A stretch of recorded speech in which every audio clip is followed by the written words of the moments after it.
అందరికీ శునార్థులు దిల్దార్ వార్తలకు స్వాగతం. ఎక్కడ ఉన్నా పక్కన నువ్వే ఉన్నట్టుంటుంది చెలి ఇదే మల్లరి. నీకు మతుమరిపే అనుకున్నా, ఇంకా షాన్నే అటాక్ అయినాయి.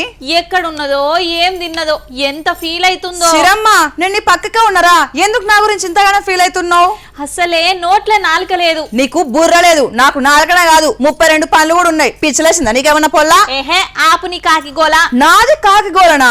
లేకుంటేంది అసలే చిలుక కానరక బాధపడుతుంటే దూర సాందు లేదు మెడకో డోలని నువ్వు మళ్ళీ చిలుకను కూడా పెంచుతున్నావా? నాది కాదురా గా అన్నది.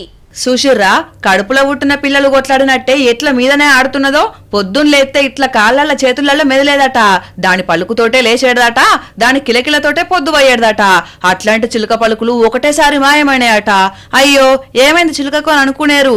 ఏం కాలేదు, ఇలా ప్రేమకు దిష్టి దాకింది. మరి ఎవరి కళ్ళు పడ్డాయో ఏమో గాని చిలుక 2 రోజుల కింద తుర్రుమన్నదట. అయ్యో ఎట్లా తట్టుకుంటుండుల్లా.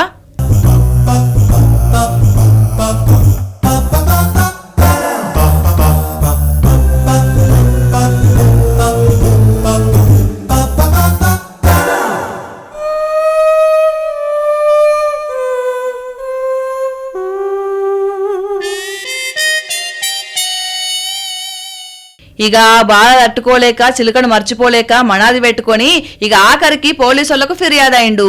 మరి నీకు ఎవరి మీద నన్ను అనుమానం ఉన్నదా అనంటే పక్కింటోళ్ళ కళ్ళు ఎప్పుడు మా చిలుక మీదనే ఉండేది, వాళ్ళే బంధించుంటారు. బతిమ్లాడో బామాడో నా చిలుకను నాకు ఇప్పి యూరే అని దండలాడుతున్నాడట. చిలుకే కదా ఇంకోటి తెచ్చుకోరాదు అనుకునేరు. ఈ చిలుకకు 80,000కు పైనే పెట్టి కొనుక్కొచ్చిండట. రాజమండ్రి కొత్తపాలెంలో ఈ చిలుక కేసు ఇప్పుడు హాట్ టాపిక్ అయింది. మరిది పక్కింటోళ్ళ మాయనా లేదంటే పెంచిన ప్రేమను మర్చిపోయి ఆ చిలుక వేసిన ద్రోహమో అట్లా కూడా కాకుండా దారి తప్పిపోయిందా అనేది తేలవలసి ఉన్నది.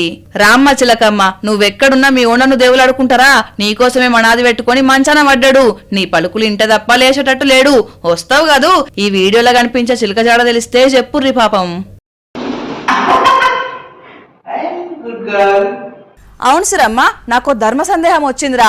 ఒక్క నిమిషం ఆగు, చాగంటి గారికి ఫోన్ కలుపుతా. ఫస్ట్ సందేహం ఏందో ఈను నువ్వు. సరే చెప్పు. సరస్వతి దేవి అంటే చదువుల తల్లిగారా? అది కూడా తెలియదా బుజ్జి? ఏ ఆగు, నా డౌట్ పూర్తి అయ్యనియ్యి. చెప్పు. మరి అమ్మవారి చేతిలో పెన్నులు పేపర్లు ఉండాలి కదా, వీణెందుకు పట్టుకుంది? అమ్మర బిడ్డో పెద్ద డౌటే. చెప్పురా. ఇగో బుజ్జి, నువ్వు తింగర బుజ్జి ప్రశ్నలు అడిగితేనే మంచిగుంటది. ఇట్లాంటి గొట్టు ప్రశ్నలు అస్సలు అడగదు చెప్తాన్నా. నేను కాదు, ఇప్పుడు నువ్వు తింగర బుచ్చి అని అర్థమైంది నాకు. అంటే అది మరి నీకు కూడా తెలియదని అర్థమైంది. గాని నిన్న బాసరలా ఎంత మంచి ప్రోగ్రాం పెట్టిర్రో చూడు. సరస్వతీదేవి పుట్టినరోజైన వసంత పంచమి సందర్భంగా బాసర జ్ఞాన సరస్వతికి పూజలు చేసుకొని పిల్లలకు అక్షరాభ్యాసాలు చేస్తున్నారు కదా. బాసర తీర్థం బడి పిల్లలతోటి నిండిపోయింది. ఓంకార ధ్వనులతోటి మార్మోగింది. అటెంకా అమ్మవారికి 108 వీణ విద్వాంసులతోటి ఆరాధన చేసుకున్నారు.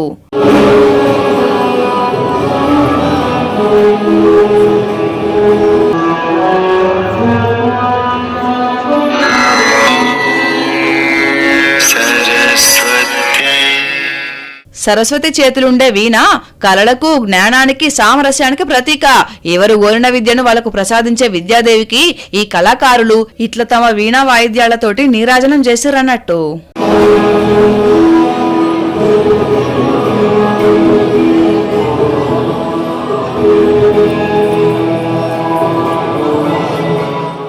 బుజ్జమ్మ పోయినట్టు పోయి మళ్ళీ వెనకకు మళ్ళింది కదా. అంటే నేను ఎప్పుడు పోతున్నా అని చూస్తున్నాం అన్నట్టు. ఇదే ఈ నోటి దురిస తగ్గించుకుంటే మంచిది. అంతేలే, ఉన్నమాట అంటే ఉలుకు ఎక్కువనే ఉంటది. నేను రమ్మంటే వచ్చినావు, నేను పొమ్మంటే పోవాల్సిందే. ఇక్కడికి రావడం తప్ప పోవడం నా చేతిలో లేదంటావు. అబ్బా నేను అన్నది చలి. ఓ చలి గురించా?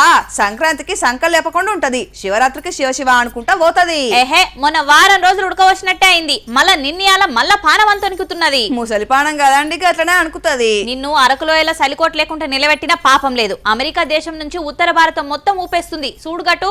వామ్మో, ఫినిషింగ్ టచ్ గట్టిగానే ఇస్తుంది కదా. ఏంది ఈ సీన్లు? హై స్పీడ్ లో పెట్టిన డీప్ ఫ్రిడ్జ్ డోర్ తీసినట్టే కొడుతున్నది కదా. తెల్ల రంగేసినట్టు ప్రాంతాలకు ప్రాంతాలే మంచుతోటి గమ్మేసినాయి. అందరినీ వణికిస్తామంటున్న అమెరికా దేశం చూడుర్రి ఎట్లా వణికిపోతుందో. 15 రాష్ట్రాలల్లో మంచు తుఫాన్ లేసింది. 3 రోజుల దాకా ఇంట్లోకెళ్లి బయటకెళ్లే పరిస్థితే లేదు. మన దగ్గర తుఫాన్ ఉన్నప్పుడు ఉంటా చూడుర్రి గట్లా అన్నట్టు. ఉష్ణోగ్రతలు -46కు పడిపోతాయని చెప్తున్నారు. అంటే దాదాపు ఎమర్జెన్సీ ప్రకటించారు. కరెంటు కట్ అయింది, విమానం రాకపోకలు రద్దయినాయి. ఇంట్లోకెళ్లి కాలు బయట పెట్టే పరిస్థితే లేదు. ఎంత మూతవర్ రాజ్యమైనా ట్రంపే కాదు, వాళ్ళ తాత అధ్యక్షుడైనా ప్రకృతి ముందట అందరు తలవంచవలసిందే. ఇక మన దేశం ముచ్చటకొస్తే ఉత్తర భారతాన్ని కూడా ఒక ఊపు ఊపుతున్నది. చలికాలం పోయే ముంగల ఫినిషింగ్ టచ్ గట్టిగానే ఇస్తుంది.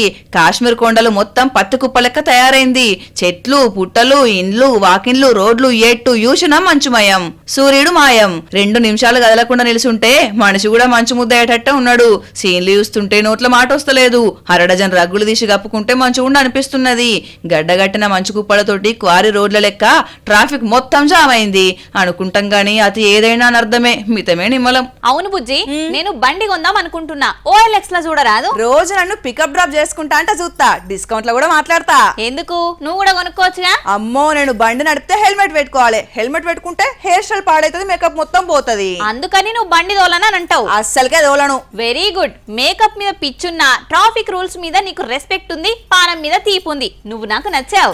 Thank you. కొంతమంది కనీసం నీ లెక్క ఆలోచన చేసి డ్రైవింగ్ అన్న బంద్ పెట్టారు, రూల్స్ అన్న పాటించారు. చూడు వాళ్ళ కోసం పోలీసు వాళ్ళు ఎన్ని తిప్పలు పడుతున్నారో. మంచి పని చేసిండ్రు. ఇట్లనన్నా మార్పు వస్తుందేమో. పోటువలు కొట్టినా బెదురుతలేరు, చలాన్లు రాసినా వార్తలేరు, బండ్లు గుంజుకున్నా పట్టించుకుంటలేరు. పోలీసు వాళ్ళ మాటలు పెడచెవిన పెడుతున్నారని ఇట్లా పిల్లలతోటి ప్రచారం మొదలు పెట్టిండ్రు. కనీసం అట్లనన్నా మారుతారేమోనని. వెరీ గుడ్ రా చిన్న. బుడ్డ పిల్లలతో చెప్పించుకోవాలనా అన్న ఫీలింగ్ తోటన్నా వాళ్ళ మార్పు వచ్చి హెల్మెట్లు, సీట్ బెల్టులు వాడితే అంతకన్నా మంచి ముచ్చట ఏముంది? అయినా నేటి బాలలే రేపటి పౌరులు. ఒక్క దెబ్బకు 2 పిట్టలన్నట్టు పిల్లలు కూడా అవగాహన తెచ్చుకుంటారు. యాదాద్రి జిల్లా చౌటుప్పల్లా హెల్మెట్లు పెట్టుకున్నోళ్లకు చాక్లెట్లు, పెట్టుకోనోళ్లకు పువ్వులిచ్చి పెట్టుకోమని చెప్పిండ్రు. కార్లాపి సీట్ బెల్ట్ పెట్టుకోమని బుద్ధి చెప్పిండ్రు. మన పానాల కోసం ఇంతమంది పాటుపడాలనా? ఇన్ని వేల మంది పోలీసులు పనిచేయాలనా? ఎవరి జాగ్రత్త వాళ్ళు చూసుకుంటే సరిపోద్ది కదా. కానీ పోలీసుల ప్రయత్నానికి హ్యాట్స్ అప్ చెప్పాల్సిందే. ఈ ట్రాఫిక్లు, గోల, ఆగమురుకులు, పరుగులు ఏం లేకుండా ఎంచక్క హిమాలయాలకు పోతే ఎంత ప్రశాంతంగా ఉంటది. అవును, మస్తు ప్రశాంతంగా ఉంటది. నాకు కూడా నేనుంటే నీ ప్రశాంతతకు వచ్చిన లోటేందో. అరే, నీ ప్రశాంతత నా ప్రశాంతత గారా, అందుకే అట్లన్నా.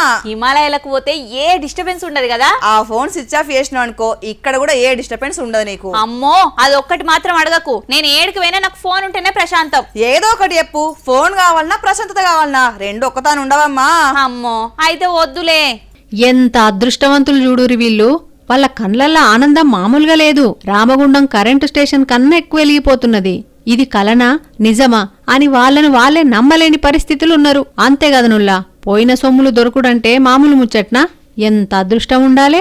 బండ్లు, బంగారం, ఫోన్లు, ఆఖరికి బస్సులు కూడా ఎత్తుకపోయారు బడివేగాళ్ళు. పోయినోళ్ళు పోయినట్టు కంప్లైంట్ పెట్టుడుతోటి విశాఖపట్నం పోలీసోళ్ళు ఆపరేషన్ మొదలుపెట్టిరు. ఆ మిషన్లో ఈ కొట్టేసిన సొమ్ములన్నీ రికవరీ చేసిరు. దొరికిన సొమ్ము ఎగ్జిబిషన్ లెక్క పెట్టి అందరినీ పిలిపించి ఎవ్వరి సొమ్ము వాళ్ళకు భద్రంగా అప్పచెప్తుంటే చూడురి వాళ్ళ సంతోషం ఎట్లున్నదో. మీరు కాకీలు కాదయ్యా, ఆ దేవుడు పంపిన దూతలు అన్నట్టుగా చూస్తున్నారు. మరి అంతే కదనుల్లా, పైసా పోగేసి కొనేటోళ్ళు కొందరు, సప్పో చేసి కొనుక్కునేటోళ్ళు ఇంకొందరు. ఇక రావు అని ఆశలు వదులుకున్నారు. ఎవరి గండాన కొట్టినమో అని నోటికొచ్చిన తిట్లు తిట్టి ఇక మర్చిపోతున్నాయి. అల్లా మళ్ళా పోలీసోళ్ళు ఈ శుభవార్త చెప్పిర్రు. ఇక మళ్ళా తేపకన్నా పైలంగుండూరి మరి. బుజ్జి, మొన్న నేను మీ అమ్మ చీపురుతో కొట్టిందట, బయట టాకు. నీ అవ్వ, ఇది మా ఇంట్లో సీసీ కెమెరా గిట్లా పెట్టిందా? మినిట్ అన్ని అప్డేట్స్ వస్తున్నాయి దీనికి. కొట్టిందా లేదా? కొట్టిందిరా. ఎందుకు? మొన్న మా ఇంటికి మా చిన్నమ్మ, అత్తమ్మ పిల్లలందరూ వచ్చిర్రు. మా అమ్మ అందరం అన్నం తింటున్నాం కదా, ఏదైనా మంచి పాట పెట్టామని అన్నది. ఓకే, మరి నువ్వేం పాట పెట్టినావు? సిచ్యువేషన్ కు సింక్ అయింది కదా అని ఒక్క పూట అన్నం కోసం ఎదురు చూడడం. నీ పని పాడుగాను, నువ్వు మంచిగున్నావు పో. ఇగో మా బుజ్జి తిక్కల చేష్టలు గిట్లనే ఉంటాయి. మీరైతే గీ కథ చూడుండ్రి. కార్యకర్తలే పార్టీలకు ప్రాణం. జెండాలు మోయాలన్నా, జంగు లేపాలన్నా, నాయకుని కుర్చీకెక్కియాలన్నా వాళ్ళు తలుసుకుంటేనే.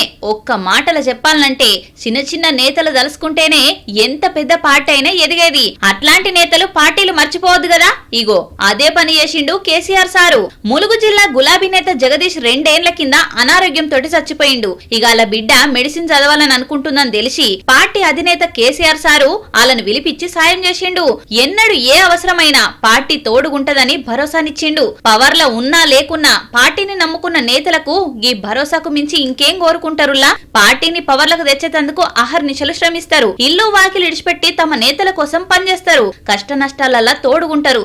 మరి అట్లాంటి నేతల కష్టంలో కూడా పార్టీ తోడుంటే అంతకన్నా గొప్ప విషయం ఏముంటది చెప్పుండ్రి. అప్పుడెప్పుడో మీ ఇంటి పక్కన ఉన్న సూరమ్మ బిడ్డను చూసేందుకు వచ్చిరన్నోగారా, ఏమైంది కథ? ఏమైంది? సూపులు మంచిగానే కలిసినాయి. మాట ముచ్చట ఇచ్చి పుచ్చుకునేటి మంచిగానే మాట్లాడుకున్నారు. ముహూర్తాలు కూడా ఈ దగ్గరలో చూసి పెళ్లి చేద్దామని అనుకున్నారు. ఇంకేంది 2 రోజులు తలకాయ కూర బోటి కూర పోయిగా సిరమ్మ కుమ్ముడే కుమ్ముద్ది. ఎక్కడి కుమ్ముడు, నీ కుమ్ముడు పాడుగాను. మొన్నట్లా పెళ్లి పిల్ల గోరింటాకు పెట్టుకుంటే అది ఎర్రగా వండలేదట. అయితే ఏమున్నది, ఆ అబ్బాయి మంచోడు కాదని పెళ్లి చేసుకోనని చెప్పిందట. ఓడి అమ్మ జీవితం మైదా గింత పని చేసిందారా పాపం. పిల్ల సల్లగుండా పిల్లగాడు ఎంత ఫీల్ అయిండో ఏమో. నువ్వేం ఫీల్ కాగాని మీరైతే ఈ వార్తను చూడుండ్రులా. సర్కారు వంచుతున్న ఇందిరమ్మ చీరల మీద కొత్త లడాయి మోపు చేసిండు మాజీ మంత్రి ఎర్రబెల్లి దయాకర్ రావు.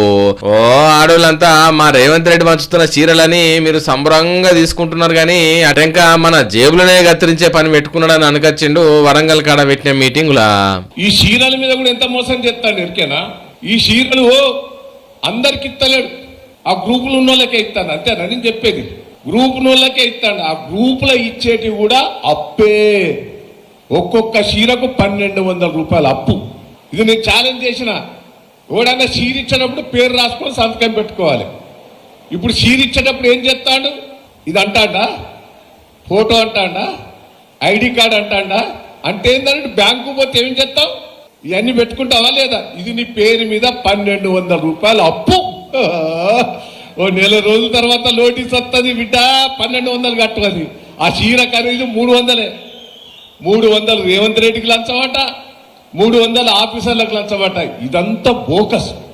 చీరలు ఆడల చేతిలో పెట్టినప్పుడు Aadhaar card, phone number, photo తీసుకుంటున్నారు కదా, దాన్ని పట్టుకపోయి మీ పేర్ల మీద పైసలు గుంజుతున్నారని కొత్త కుందనం మోపు చేసిండు. 300 రూపాయల చీరకు 1200 కొడుతున్నారని అనకొచ్చిండు. మరి మీరు కేసీఆర్ టైంలో కూడా ఇచ్చారు కదనే ఎర్రబెల్లి, అప్పుడు గిట్లా గిదే స్కీమ్ అమలు చేశారా ఎట్లా అని అంటున్నారు ఇంకా కొందరు. గాని ఎర్రబెల్లి మాటలకైతే అడ్డు లేదు అదుపు లేదు, గాయన మాటలు పట్టించుకుంటారా అని అంటున్నారు కాంగ్రెస్ లీడర్లు. ఇవల్ల ఇయాల్టి దిల్దార్ వార్తలు. మళ్ళొచ్చే దిల్దార్ వార్తలల్లా మళ్ళా కలుద్దాం. అంతవరకు చూస్తూనే ఉండండి వనితా టీవీ. నమస్తే.